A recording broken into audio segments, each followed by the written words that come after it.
In film school, I did a fight scene for my thesis film that I was never really that happy with. We choreographed it well, we had a good choreographer, but we didn't really have time to shoot it properly, and it ended up kind of having it chopped up in the edit in a way that I was not happy with.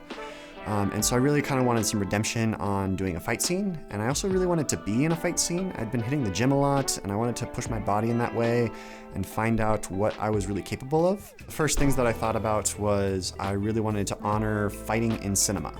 So I broke the fight scene into three different sequences. First sequence was I wanted to do something kind of traditional, like how Marvel does their fight scenes or how the Bourne movies do, where they're half choreography, half camera work. And then I wanted to do the second part as how someone like Zack Snyder does it, where it's almost no choreography, all camera work. And then the third sequence, I wanted to do like how Hong Kong cinema does it, which is all choreography, very little camera work whatsoever. And I roped in a friend from the business that we were working with. So this was another project for Satire Brewing.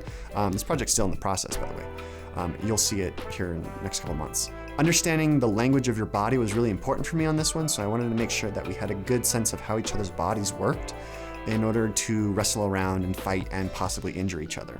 I'll talk more about how I come up with ideas and think about my creation process in another video, because I have a whole process on what I think about when I come up with a particular idea for a company. So I ended up getting $2,500 for this project.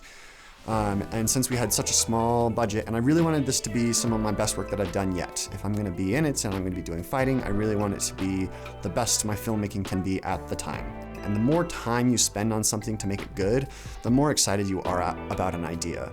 A lot of people really struggle with staying passionate about ideas or coming up with ideas. And in my experience, it's have an idea and run with it, and just keep working on it. You have to allocate time to sit down and spend time thinking about it, because you're not gonna be naturally excited about things most of the time. I care way more about the work than I do about the paycheck, which comes with pros and cons. It makes it much harder to live, but I've always had this attitude of I am making a living doing what I want to do. The way we approached marketing for this particular project, which I'll have to keep you updated on how well it works, what we're gonna do is we're gonna do an actual premiere day. And a thing that I've learned from the last premiere that we did is because these are so short, they're not quite enough of an event for people to come out and actually do. So you kind of have to couple it with something else. In which case, everyone can come and celebrate and drink and hang out and do what you want to do at a brewery.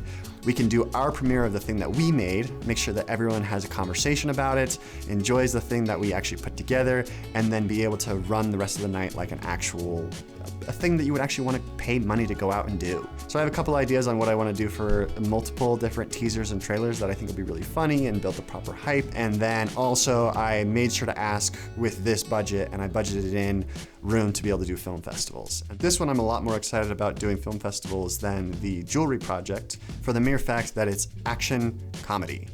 Action and comedy are much better suited for the film festival scene.